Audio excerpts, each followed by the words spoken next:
NCP নেত্রীর post, আমরা নাহিদ ইসলামকে বিশ্বাস করি। জানাবো নির্বাচনী সমঝোতা, এখনও হিসাব মেলাচ্ছে জামায়াত ও এনসিপি। ক্ষুদ্র একটি অংশ চায় বিএনপির সঙ্গে জোট। জামাত বলছে আলোচনা চলমান, অগ্রগতি ভালো। জানাবো মাকে দেখতে আবারও হাসপাতালে তারেক রহমান। এদিকে হাদি হত্যার বিচারের দাবিতে শাহবাগের দ্বিতীয় দিনের মতো অবস্থান, যে কোনো মুহূর্তে যমুনা ঘেরাওয়ের হুঁশিয়ারি ইনকিলাব মঞ্চের। এবং সর্বশেষ জানাবো ভোলা 1 আসনে মনোনয়নপত্র জমা আন্দালিব পার্থর। দর্শক শুনছিলেন সংবাদ শিরোনাম, এবার জানিয়ে দিব বিস্তারিত। তবে তার আগে অনুরোধ থাকবে ভিডিওটিতে একটি লাইক দিন এবং ভিডিও সম্পর্কে আপনাদের গুরুত্বপূর্ণ মতামত কমেন্ট করে জানিয়ে দিন। এনসিপি নেত্রীর পোস্ট, আমরা নাহিদ ইসলামকে বিশ্বাস করি। আসন্ন জাতীয় সংসদ নির্বাচনে জামাতের সঙ্গে এনসিপি জোট করার সিদ্ধান্ত নিয়েছে বলে জানিয়েছেন দলটির সিনিয়র যুগ্ম আহ্বায়ক সামান্তা শারমিন। তিনি জানান, রবিবার জোটের বিষয়টি ঘোষণা করা হবে। এদিকে জামাতের সঙ্গে জোটে যাওয়ার বিপক্ষে অবস্থান নিয়েছেন এনসিপির কয়েকজন নেতা। শেষ পর্যন্ত জোটের ঘোষণা হলে তারা পদত্যাগ করতে পারেন বলে জানিয়েছেন। আর ইতিমধ্যে পদত্যাগ করেছেন দলটির আলোচিত নেত্রী তাসনিম জারা। এদিকে শনিবার রাতে এ নিয়ে নিজের ফেসবুক আইডিতে একটি পোস্ট দিয়েছেন এনসিপির যুগ্ম সদস্য সচিব ডাক্তার মাহমুদা মিতু। ওই পোস্টে তিনি বলেন, এই জুলাই এমনি এমনি আসেনি। এই নাহিদ ইসলামের থাইয়ের রক্ত জমার দাগ আমরা ভুলিনি। We believe Nahid Islam. মাকে দেখতে আবারও হাসপাতালে তারেক রহমান। রাজধানীর রিভারকেয়ার হাসপাতালে চিকিৎসাধীন মা সাবেক প্রধানমন্ত্রী খালেদা জিয়াকে দেখতে গেছেন বিএনপির ভারপ্রাপ্ত চেয়ারম্যান তারেক রহমান। রাত 9:40 তিনি হাসপাতালে পৌঁছান। বিএনপির মিডিয়া সেলের সদস্য সাইরুল কবির খান গণমাধ্যমকে এ তথ্য নিশ্চিত করেন। হাদি হত্যার বিচারের দাবিতে শাহবাগে দ্বিতীয় দিনের মতো অবস্থান, যে কোনো মুহূর্তে যমুনা ঘেরাওয়ের হুঁশিয়ারি ইনকিলাব মঞ্চের। ইনকিলাব মঞ্চের শহীদ মুখপাত্র ও জুলাই গণঅভ্যুত্থানের অন্যতম সংগঠক শরীফ ওসমান হাদি হত্যার বিচারের দাবিতে রাজধানীর শাহবাগ মোড় অবরোধের দ্বিতীয় দিনে এলাকাটি জনসমুদ্রে পরিণত হয়েছে। আজ সন্ধ্যা পর্যন্ত বিচার নিশ্চিত না হওয়া পর্যন্ত রাজপথ না ছাড়ার ঘোষণা দিয়েছে আন্দোলনকারীরা। অন্তর্বর্তী সরকারের পক্ষ থেকে এখনো পর্যন্ত এ দাবির বিষয়ে কোনো সাড়া না পাওয়ায় ক্ষোভ প্রকাশ করেছেন সংগঠনটির নেতাকর্মী ও সমর্থকেরা। তারা হুঁশিয়ারি দিয়ে বলেছেন, দাবি না মানলে প্রধান উপদেষ্টা, সরকারি বাসভবন, যমুনা যে কোনো মুহূর্তে ঘেরাও করা হতে পারে। শাহবাগে কর্মসূচি চলাকালে অন্তর্বর্তী সরকারের উপদেষ্টাদের উদ্দেশ্যে ইনকিলাব মঞ্চের সদস্য সচিব আব্দুল্লাহ আল জাবের বলেন, যারা ভাবছেন কিছুদিন ক্ষমতায় থেকে বিদেশে পাড়ি জমাবেন, তাদের সেই স্বপ্ন সফল হবে না। রক্তের সঙ্গে বেইমানি করলে এই জমিনে আপনাদের বিচার করতে হবে। হাদির খুনের বিচার না করে কাউকে সেফ এক্সিট দেওয়া হবে না। পরিস্থিতি বিবেচনায় যে কোনো মুহূর্তে প্রধান উপদেষ্টার বাসভবন যমুনা ঘেরাওয়ের কঠোর কর্মসূচি ঘোষণা করা হতে পারে।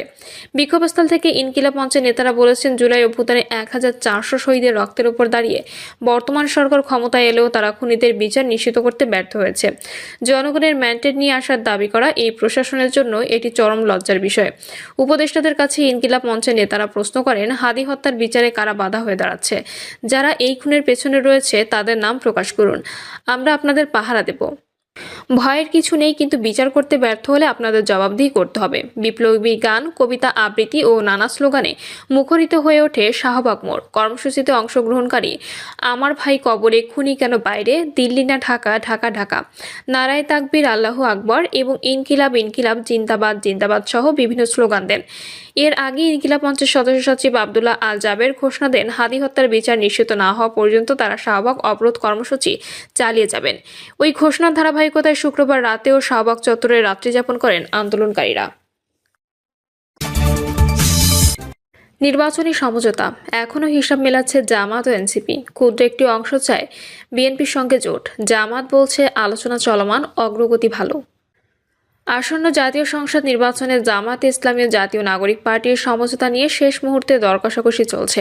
নেতাকর্মীদের বড় একটি অংশ কোনো ধর্মভিত্তিক দলের সঙ্গে ভোটে যাওয়ার বিরোধিতা করলেও জামাতের সঙ্গী হতে নীতিগত সিদ্ধান্ত নিয়েছে এনসিপি। কিন্তু এই সমঝোতার রূপরেখা বা ধরন কেমন হবে তা এখনও চূড়ান্ত করতে পারেনি জুলাইয়ের তরুণ আন্দোলনকারীদের গড়া দলটি।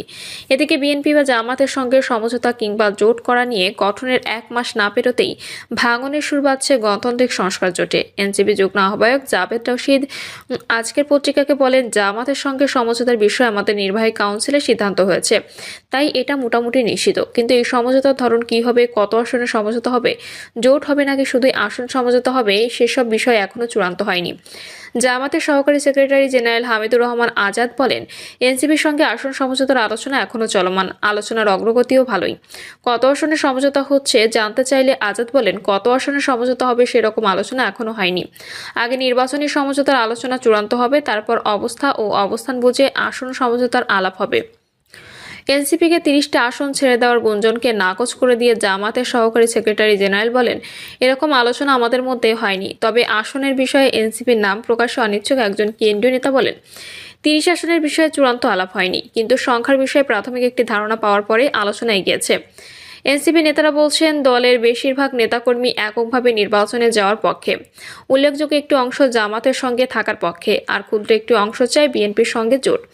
এ অবস্থায় কেন্দ্রীয় নেতাদের একটি অংশের বিরোধিতার কারণে বৃহস্পতিবার রাতের পর জামাতের সঙ্গে সমঝোতা নিয়ে একটি সন্দেহ তৈরি হয়েছে। অনেক নেতা চাইছেন জামাতকে সঙ্গী করার আগেই এনসিপি স্পষ্টভাবে ঘোষণা করুক যে এটা শুধু একটি নির্বাচনী কৌশলগত সমঝোতা, এর সমঝোতার সঙ্গে আদর্শগত কোনো সম্পর্ক নেই। এনসিপির নাম প্রকাশে অনিচ্ছুক একজন নির্বাহী কাউন্সিল সদস্য বলেন, আমাদের প্রার্থীদের নিরাপত্তা, তাদের জিতে আসার সম্ভাবনা, এরকম নানা বিষয় বিবেচনা করে কৌশলগত কারণে জামাতের সঙ্গে সমঝোতার সিদ্ধান্ত হয়েছে। এর সঙ্গে আমাদের রাজনৈতিক আদর্শগত জায়গা থেকে এক হওয়ার কোনো বিষয় জড়িত নয়। ভারতসহ নানা দেশে এ ধরনের জোট দেখা যায়। অনেক সময় বাম বা মধ্যপন্থীরাও নির্বাচনী কৌশলগত কারণে ডানপন্থীদের সঙ্গে এক হয়। নির্বাচনের তফসিল অনুযায়ী প্রার্থিতা প্রত্যাহারের শেষ তারিখ 20শে জানুয়ারি। দুই দলের নেতারাই বলেছেন, শেষ পর্যন্ত কত আসনে সমঝোতা হবে তা নিষ্পত্তি হতে সে দিনটি পর্যন্ত অপেক্ষা করতে হতে পারে, কারণ সমঝোতার শর্ত হিসেবে দুই দল থেকে উল্লেখযোগ্য সংখ্যক প্রার্থীকে তুলে নিতে হবে। এদিকে জাতীয় নাগরিক পার্টি ও আমার বাংলাদেশ পার্টিকে সঙ্গে নিয়ে গড়ে তোলা গণতান্ত্রিক সংস্কার জোট থেকে বেরিয়ে যাওয়ার ইঙ্গিত দিয়েছে রাষ্ট্র সংস্কার আন্দোলন। গতকাল সকালে রাষ্ট্র সংস্কার আন্দোলনের কেন্দ্রীয় কার্যালয়ে আয়োজিত এক সংবাদ সম্মেলনে এমন ইঙ্গিত দেন এর নেতারা। রাষ্ট্র সংস্কার আন্দোলনের সভাপতি হাসনাত কায়ুম জানান, গণতান্ত্রিক সংস্কার জোটের দুই দল এনসিপি ও এবি পার্টি বিএনপি বা জামাতের সঙ্গে আসন সমঝোতার আলোচনা করছে বলে রাজনৈতিক অঙ্গনে খবর উঠেছে। যদিও এসব বিষয়ে জোটের আরেক শরিক রাষ্ট্র সংস্কার আন্দোলনকে আনুষ্ঠানিকভাবে কিছু জানানো হয়নি। কায়ুম বলেন, খবরটি সত্যি হয়ে থাকলে রাষ্ট্র সংস্কার আন্দোলন আর এই জোটে থাকবে না। রাষ্ট্র সংস্কার আন্দোলনের সভাপতি অভিযোগ করেন, এনসিপি ও এবি পার্টি জোটের আকাঙ্ক্ষা মানছে না। তিনি বলেন, এনসিপি জামাতের সঙ্গে নির্বাচনী সমঝোতা করতে গেছে, একথা গণমাধ্যম ও সামাজিক যোগাযোগ মাধ্যমে চাউর হওয়ার পর আমাদের দলের বাইরের লোকজন, শুভানুধ্যায়ী যারা আমাদের মুক্তিযুদ্ধ গণতন্ত্র অভ্যুত্থানের পক্ষে শক্তি হিসেবে মনে করেন, তাদের মধ্যে এক ধরনের কনফিউশন সৃষ্টি হয়েছে যে জোটের অংশীদার হয়ে আমরা জামাতের কাছে চলে যাচ্ছি। কায়ুম বলেন, আমরা পরিষ্কার করে বলতে চাই, বিএনপি বা জামায়াত এই মুহূর্তে জাতীয় স্বার্থে কাজ করছে না। অভ্যুত্থানের আকাঙ্ক্ষার বিপরীতে গিয়ে তারা জাতিকে বিভক্ত করছে। এই বিভাজনের কোনো অংশ আমরা হতে চাই না। গণতান্ত্রিক সংস্কার জোট ভেঙে গেছে কিনা এমন প্রশ্নের জবাবে রাষ্ট্র সংস্কার আন্দোলনের নেতা বলেন, রাজনৈতিক শিষ্টাচার মেনে চলতে চাই বলে আমরা আনুষ্ঠানিকভাবে চলতে পারছি, না হলে এটা ভেঙে গেছে।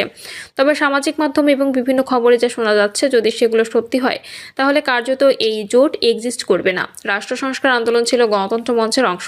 সেই জোট থেকে বেরিয়ে গত 7 ডিসেম্বর এনসিপি নেতৃত্বে গণতান্ত্রিক সংস্কার জোটে যোগ দেয় দলটি। প্রিয় দর্শক, এই ছিল এখনকার সর্বশেষ সংবাদ। আপডেট সব সংবাদ পেতে চ্যানেলটি সাবস্ক্রাইব করে বেল আইকনটি ক্লিক করে রাখুন।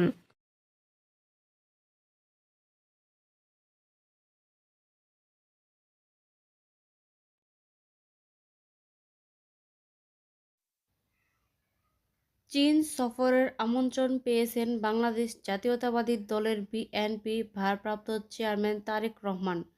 চীনা কমিউনিস্ট পার্টির সিপিসি পক্ষ থেকে এই আমন্ত্রণ জানানো হয়েছে। সূত্র জানিয়েছে, গত 22 জুন সিপিসির আমন্ত্রণে চীন সফর করে বিএনপির মহাসচিব মির্জা ফখরুল ইসলাম আলমগীরের নেতৃত্বে উচ্চ পর্যায়ের প্রতিনিধি দলটি বেইজিং গ্রেট হলে সিপিসি নেতৃত্ববৃন্দের সঙ্গে আনুষ্ঠানিক বৈঠক করেন। এই সময় চীনের পররাষ্ট্র বিষয়ক উপমন্ত্রী সান ওয়েইং, সিপিসির আন্তর্জাতিক বিভাগের মন্ত্রী লিউ জিনচাও এবং ন্যাশনাল পিপলস কংগ্রেসের স্ট্যান্ডিং কমিটির ভাইস চেয়ারম্যান লিং হংজংয়ের সঙ্গে বৈঠক হয় বিএনপির মহাসচিবের। সংশ্লিষ্টরা মনে করেছেন, বিএনপির সঙ্গে রাজনৈতিক যোগাযোগ বাড়াতে গুরুত্ব দিচ্ছেন চীন। তারেক রহমানের সফর ভবিষ্যৎ কূটনীতি, অর্থনীতি ও ভূরাজনীতিতে ভূমিকা রাখবে। পররাষ্ট্র মন্ত্রণালয়ে ঊর্ধ্বতন এক কর্মকর্তার নাম না প্রকাশের শর্তে বলেন, চীন দেশের অন্যান্য রাজনৈতিক দলগুলোর সঙ্গে যোগাযোগ রাখছে মিয়ানমার।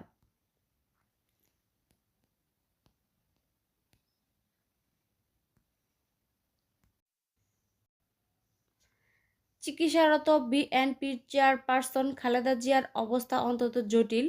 তিনি সংকটময় মুহূর্ত পার করছেন বলে জানিয়েছেন তার চিকিৎসায় গঠিত মেডিকেল বোর্ডের সদস্য ও বিএনপির স্থায়ী কমিটির সদস্য ডাক্তার এজাড জাহিদ হোসেন। চিকিৎসারত খালেদা জিয়ার স্বাস্থ্যের সর্বশেষ কী অবস্থা সাংবাদিকদের এমন প্রশ্নের জবাবে জানিয়েছে এই চিকিৎসক বলেছেন, স্বাভাবিকভাবেই উনার অবস্থার উন্নতি হয়েছেন, কথা বলা যাবে না। উনার অবস্থা অত্যন্ত জটিল এবং উনি একটা সংকটময় মুহূর্ত পার করছেন। খালেদা জিয়ার চলমান চিকিৎসা সংক্রান্ত বিষয়ে সাংবাদিকদের জানান চিকিৎসক জাহিদ হোসেন। শনিবার দিবাগত রাত 12:30টার দিকে কোনো ধরনের পূর্ব ঘোষণা ছাড়াই রাজধানীর এভারকেয়ার হাসপাতালের সামনে এই ব্রিফ করা হয়। জাহিদ হোসেন বলেন, সত্যিকার অর্থে যে দেশনেত্রী বেগম খালেদা জিয়া 23 নভেম্বর এখানে ভর্তি হয়েছেন। ভর্তি হওয়ার পরবর্তীতে ওনার শারীরিক অবস্থায় বেশ অবনতি হয়েছিল। স্বাস্থ্যর ক্রমাগত অবনতির কারণে খালেদা জিয়াকে কেবিন থেকে সিইউসি এবং সেখানে পরবর্তীতে আইসিইউতে নেওয়া হয় বলে তিনি জানান।